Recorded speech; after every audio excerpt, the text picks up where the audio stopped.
Hola, mi nombre es Vladimir Vázquez y pastoreo Visión de Fe en Guatemala. Quiero darle la más cordial bienvenida a este video.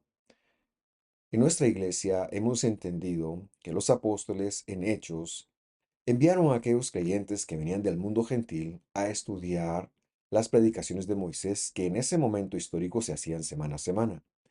Y esa es la razón de que nosotros transmitamos hoy en día, cada semana, una nueva porción. Mi deseo es que esto pueda colaborar como un manual para el creyente del siglo XXI. Que Dios lo bendiga y gracias por sintonizar.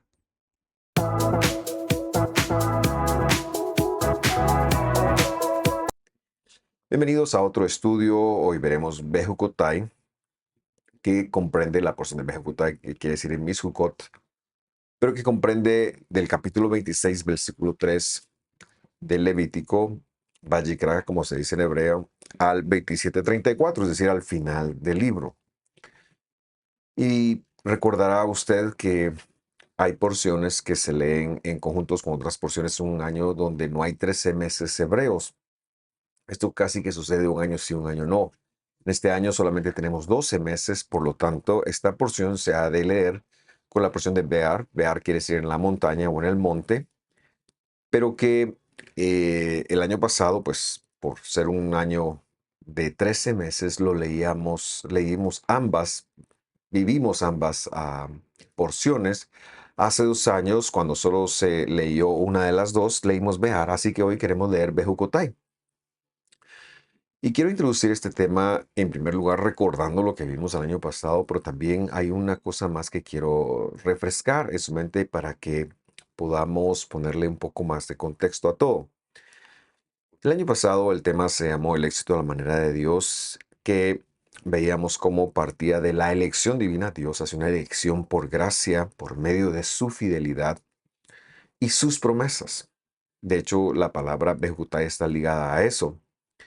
Y luego el éxito a la manera de Dios era que nosotros siguiéramos esa voz. Obediencia le llamamos en castellano, la Biblia le llama escuchar, pero la idea es seguir sus pasos desde las competencias que él tiene. Es decir, si él es alguien que no roba, que tampoco nosotros robemos. Si es alguien que ama, que también nosotros amemos. Y así eh, todas las competencias del Señor, o como algunos les llaman, mandamientos. Ahora bien, la otra cosa con la cual quiero introducir este tema, y se me hace muy importante para poderlo relacionar con la misma, es la definición de la palabra Bejucotai. Y lo que debemos de conectar es que las porciones tomaron un nombre porque se pensaba que ese nombre envolvía la, el asunto que más se estaba tratando en esta porción. Pero es importante recordarlo. Y decimos que la palabra Bejucotai es una palabra compuesta en tres cosas. En primer lugar, en hebreo se unen las preposiciones a la palabra. Así que la palabra be o la preposición be, que quiere decir en o por, es el primer componente. Hukot es el segundo componente, es el plural de la palabra hok. Y esta palabra, como lo hemos enseñado en algunos otros, algunas otras porciones, se refiere a las leyes inquebrantables de Dios, las leyes que Dios ha otorgado, como por ejemplo en nuestra tierra la gravedad. Esto no se puede quebrantar acá.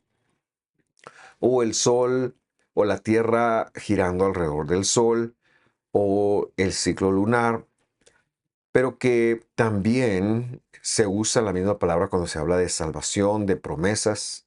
Por lo tanto, la palabra Hok ha de relacionarse con la promesa de la salvación en primer lugar, pero cualquier otra promesa que Dios ha dado. Y en tercer lugar, la palabra compone el posesivo mi. Mi en hebreo es i. Behukot, ese es el plural. Ay, ese Behukotai quiere decir en mis promesas ustedes andarán. Y la idea es que Dios tiene la salvación, es un monopolio divino. Él es el que ha marcado el camino y la idea es que nosotros sigamos esa promesa. Vamos a tomar la lectura para empezar nuestra porción de hoy a partir del 26:14 para desarrollar el tema que queremos hacer hoy, que es el de las consecuencias, parte uno. El otro lo desarrollaremos cuando tengamos la oportunidad de desarrollar Bejucotai nuevamente. Vamos entonces a la lectura. Dice así: si ustedes no me escuchan ni ponen por obra estos mandamientos, ha dicho esta versión, em, y luego va a decir qué es lo que va a hacer. Ahora, yo quiero introducir el tema de hoy con que nosotros nos pongamos de cara a la advertencia que Dios está diciendo. Dios está diciendo que si nosotros no escuchamos, realmente lo que está diciendo es porque no escucharán de hacer mis mandamientos. Ahora, ¿qué es un mandamiento de parte de Dios? Primero que tenemos que decir es que se refieren a las competencias de Dios. Cada competencia, cada mandamiento está formado de una serie de procedimientos y reflejan el carácter de Dios. Pero la idea que puede quedar acá, y precisamente es lo que quiero hablar, es de que pareciera ser como que Dios está hablando que debemos de poner en práctica todos los mandamientos. De hecho, la palabra que en hebreo define esto es la palabra Hol HaMitzvot, es decir, todos los mandamientos. Y eso recuerda un problema de enfoque que hemos tenido desde el lado occidental del cristianismo, en donde existe un engaño haciendo una mala lectura del Evangelio y quiero que la veamos ahora para cambiar este enfoque o esta forma de verlo, este paradigma. Jacob 2:8. Cuando usted vea que yo digo Jacob, me refiero al libro que han traducido como Santiago.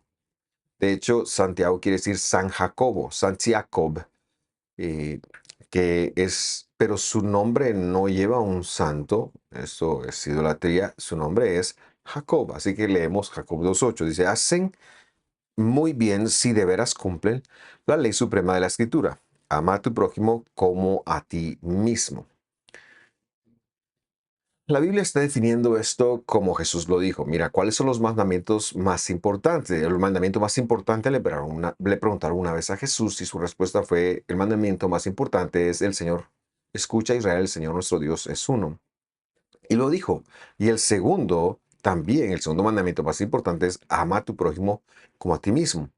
Así que Jacob, hermano del Mesías, hermano de Jesús, y a su vez pastor de la iglesia judía mesiánica de Jerusalén, él está diciendo, mira, recuerden lo que ha hecho el Mesías. El Mesías ha dicho que la competencia más importante que podemos desarrollar es aquella en donde logramos amar al prójimo como nosotros mismos. Ahora, muchos han visto esto como, bueno, eso es todo lo que hay que hacer. Pero es que ese es un enfoque muy extraño, porque ¿cómo se ama al hermano? El resto de la Biblia se ocupa en decírtelo. No matarás, no codiciar a su esposa, respetar los límites, perdonarlo, en fin, tener una buena opinión de él, etcétera, etcétera. El resto de la escritura nos devela cómo. Por lo tanto, cuando Jesús dice que el segundo mandamiento más importante es el de amar, no estaba diciendo que los demás fueran menos importantes, estaba diciendo la razón de, y el resto de los mandamientos te dirán cómo hacerlo. ¿Por qué? Porque Dios no iba a dejar a tu creatividad, a tu subjetividad, ni a la mía, es decirlo, cómo es que se ama al prójimo, sino que Dios tiene una idea, Dios tiene un origen de cómo es que se ama al prójimo. Y por eso nos lo explicó en el resto de sus mandamientos. Pero sigamos leyendo a Jacob. Jacob 2:9 dice, pero si muestran algún favoritismo, pecan y son culpables, pues la misma ley los acusa de ser transgresores. Parecía ser como que había problemas, de hecho es lo que está tratando, en el cual se discriminaban a los que no tenían plata de los que sí lo tenían. Y aquí está diciendo, miren, no hagan eso, porque si hacen favoritismo, están quebrantando cualquiera de las razones, cualquiera de lo que implica amar al prójimo. Versículo 10. Porque el que cumple con toda la ley, pero falla en uno solo, ya es culpable de haberla quebrantado toda. Y aquí es donde llegamos al pasaje que quiero comparar con nuestro pasaje de Levítico, porque este pasaje se ha usado para desincentivar a las personas de guardar la escritura. Ya ves, si usted se descuida en uno solo, pues entonces usted se está haciendo culpable. Es como que no hubiera hecho nada. Y eso es una muy mala forma de ver la escritura. Eso es una mentalidad incorrecta y cae dentro de lo mismo que Dios nos está hablando de sus promesas. O sea, tenemos que aprender a que cada vez vamos a ir mejorando nuestra capacidad, porque eso es tener Espíritu Santo para ir desarrollando una mente más como la del Mesías, unos ojos más como el Mesías, unas acciones más como el Mesías, y entonces nuestra observancia de las competencias de Dios, nuestro incrementarnos en las competencias de Dios iría en aumento. Lo que está diciendo acá entonces es que si tú quebrantas, tienes un favoritismo que sería quebrantar una de las, am, un mandamiento de la razón suprema de guardar la escritura, que es amar al prójimo, es como que no lo amaras. Eso es lo que implica no guardar o eres culpable de haberla quebrantado toda.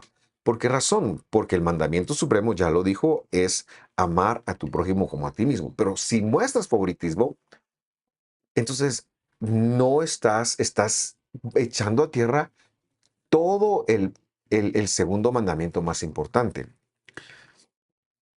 ¿Por qué lo digo yo? Bueno, en primer lugar, por lo que él ha dicho, ¿verdad? Que eh, el contexto es el mandamiento supremo. Pero en segundo lugar, por lo que ahora va a decir el apóstol, verso 11. Pues el que dijo, no cometas adulterio, que es una forma de amar al prójimo, no robarle su cónyuge, también dijo, no mates, es decir, no hay que quitarle la vida al cónyuge.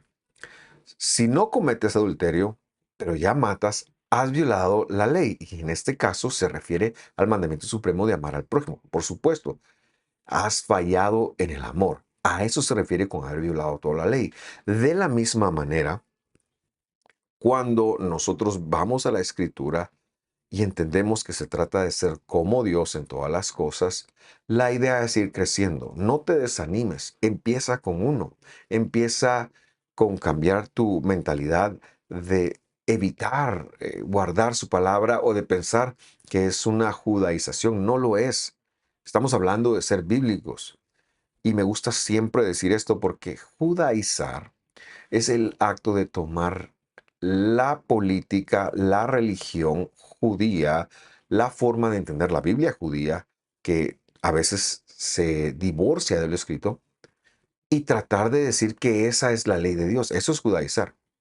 Pero tomar la escritura y saber que Dios te ha dado Espíritu Santo para guardar sus competencias, eso no es judaizar, ni es ser de ninguna religión. Eso es simple y sencillamente ser bíblicos. Y eso es lo que, esta es la explicación del primer versículo. Ustedes no escuchan o no van a escuchar un día todos estos mandamientos, van a fallar. Volvamos entonces y leamos el versículo 15 para continuar la enseñanza. Levítico, que se dice Vayikra en hebreo, 26:15. Sino que rechazan mis estatutos, es decir, mis jukot, promesas le puse yo ahí entonces, aborrece su ser mis procedimientos, es mishpatim, el conjunto de estos son un mandamiento o varios mandamientos, esta es la palabra mitzvot, perdón, y dejan de poner por obra todos mis mandamientos, es decir, competencias, haciendo violar así mi pacto, mi testamento. Quiero entonces explicar, en primer lugar, varias palabras, pero en segundo lugar también hacer la conexión, y haré la conexión primero. El 14 ha dicho que un día no se iba a escuchar ni a poner, no iban a escuchar, que es el primer paso, y después poner en práctica los mandamientos de Dios, es decir, las competencias de Dios. Eso lo unimos a que, ¿qué quiere decir esto? Quiere decir que se rechazan sus estatutos, es decir, las promesas de Dios. Eh, Algunas personas han traducido despreciar, pero aquí más que un desprecio de hacerlo a un lado, es un rechazo, es un decir, yo no lo quiero. Que me temo ha sido muchas veces la postura cristiana occidental en muchos años. No quiero saber nada de la ley, yo soy de la gracia. Es una falacia eso, no está correcto. Pero el sentido aquí es que no querer de Dios es no querer sus promesas, no querer sus palabras, no querrán a Dios. Querrás tener ciertas leyes, pero querrán tenerlas a conveniencia. Muchas veces podemos ser muy intencionales en rechazar.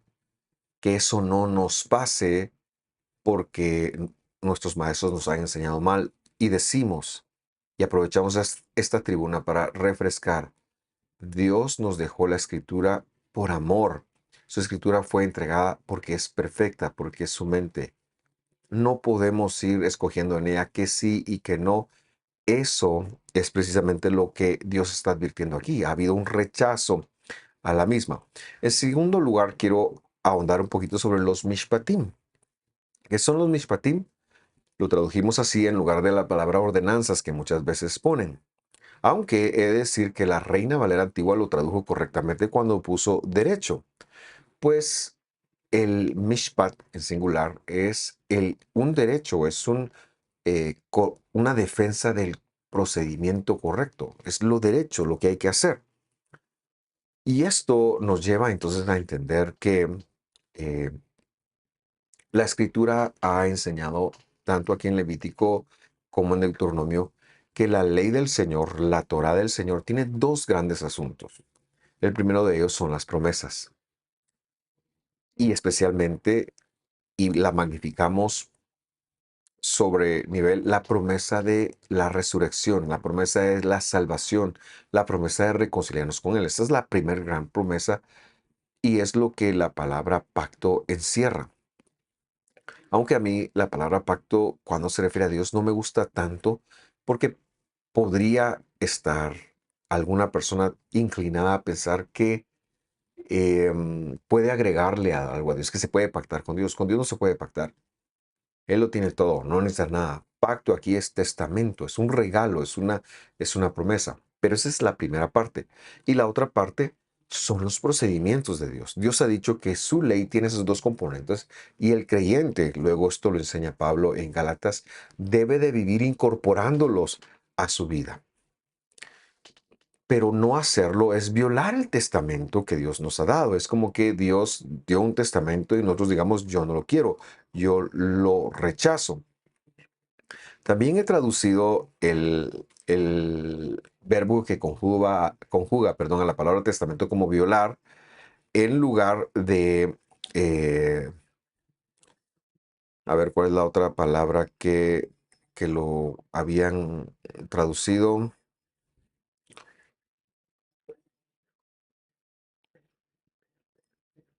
Lo han traducido como quebrar, porque el violar, el quebrar, pareciera ser que lo deja inquebrantable, pero Dios, que es todo gracia, si se quebranta, si se quiebra, no tiene composición alguna, pero cuando yo lo violo y Dios me perdona por violarlo, eso es gracia, mis queridos hermanos. Quiero que note que cuando esto sucede, entonces habrá una consecuencia. En primer lugar, la consecuencia no es que, y ese es nuestro tema precisamente, no es que Dios vaya a sacar a su pueblo, no es que Dios vaya a desechar a su pueblo, porque la salvación es un don de Dios, sino que lo que Dios dará es que, como está escrito en Proverbios, Dios disciplinará. Proverbios capítulo 6 creo que es el que nos enseña que Dios quiere poner, y luego Hebreos capítulo 13 me parece, o 12, uno de esos dos también lo refuerzan. Dios quiere poner en nosotros su ética.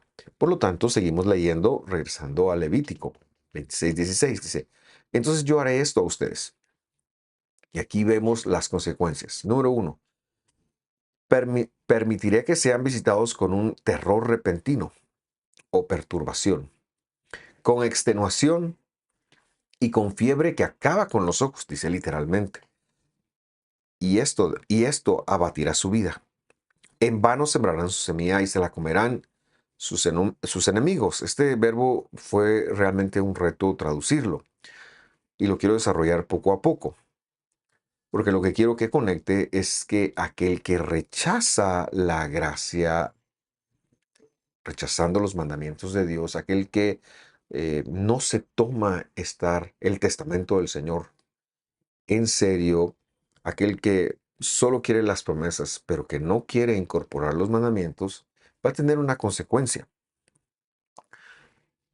Yo quiero apartarme de la palabra castigo, que es la cual usan algunas versiones. Por ejemplo, la nueva versión internacional usa la palabra castigo en lugar de la palabra permitir que sean visitados. Todo eso en hebreo es una palabra y quiero explicarla. Eh, la Reina Valera y también la Nueva Biblia de las Américas lo han traducido como enviar. Y hay alguna otra Biblia que lo ha traducido también como poner. Bueno, perdón, las Américas es la que lo ha traducido como poner y la Reina Valera como enviar.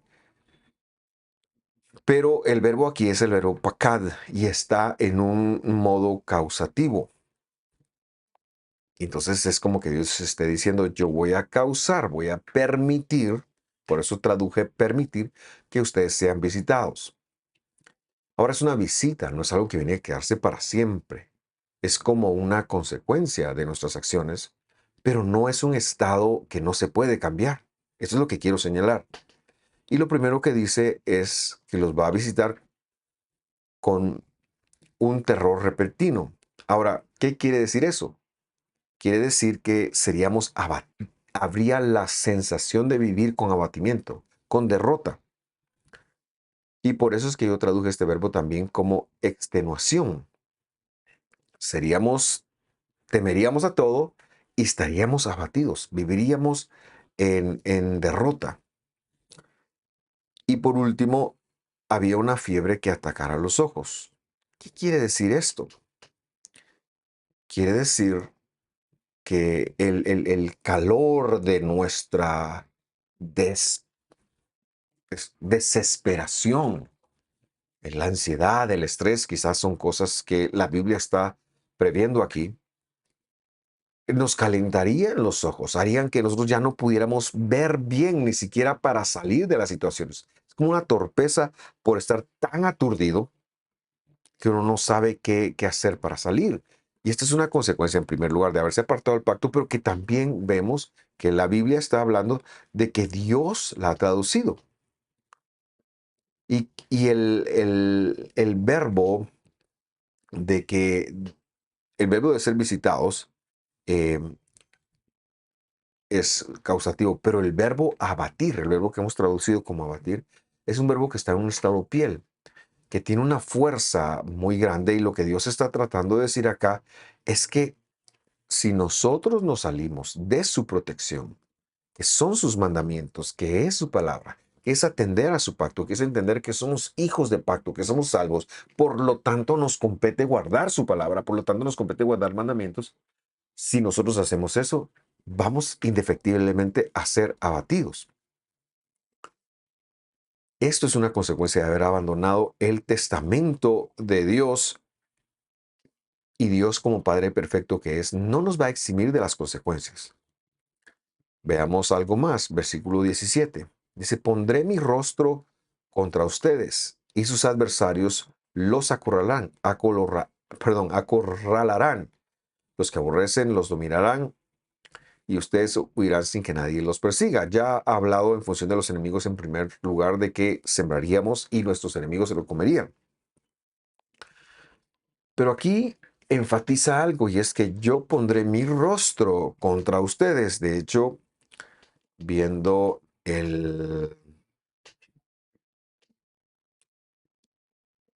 viendo algunas otras versiones como la Reina Valera antigua, dice pondré mi ira.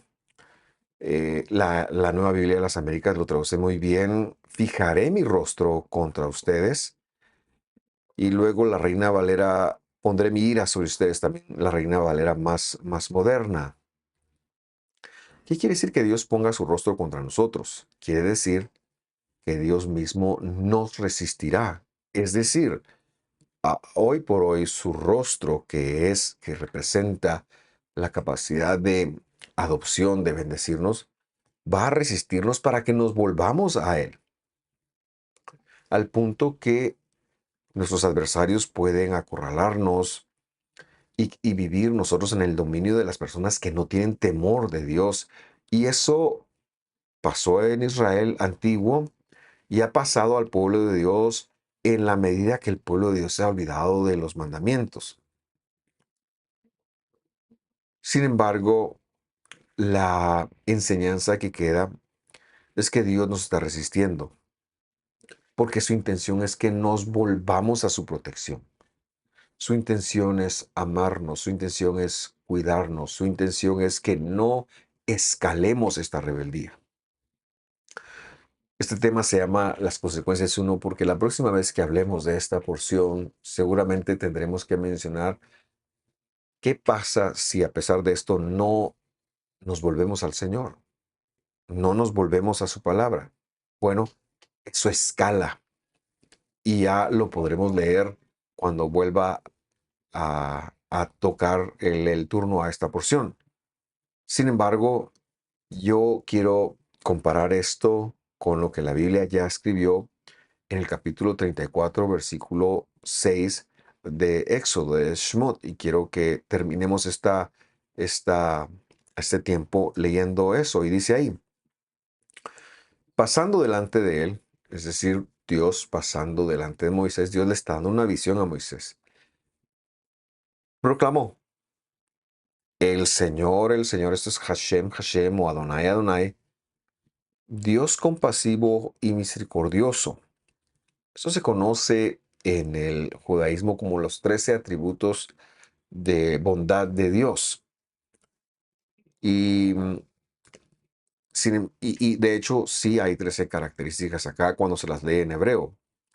Pero yo quiero leerlo no desde esa cosmovisión, sino desde la cosmovisión de la redención que el Mesías nos ha dado, desde la cosmovisión del Evangelio. Así que dice el Señor, Dios compasivo y misericordioso. Dios sigue siendo compasivo porque se proyectó a nosotros y misericordioso. Pero ojo, no nos perdamos porque Él sigue siendo lento para la ira y grande en amor y fidelidad. Lento para que se le caliente la nariz, diría literalmente ahí. Verso 7. Que mantiene su amor hasta 1000 generaciones después y perdona la maldad, la rebelión y el pecado. Pero ojo, no tendrá por inocente al culpable, sino que visita la maldad de los padres en los hijos hasta la tercera y cuarta generación. Dios es un Dios bueno, pero cuando nosotros no lo resistamos, Él permitirá que nos visiten cosas que no son tan agradables. ¿Para qué? La respuesta no puede ser otra más que para volvernos a Él. ¿No sería menos doloroso y menos dañino escuchar los mandamientos de Dios y así evitarnos tantos problemas? Dios no castiga. Dios permite que las consecuencias de nuestras acciones nos alcancen. Dios es bueno, Dios es bondadoso y Él quiere vivir en armonía con su pueblo, con usted y conmigo. Que Dios lo bendiga, que esté muy bien. Nos vemos la próxima semana. Hasta pronto.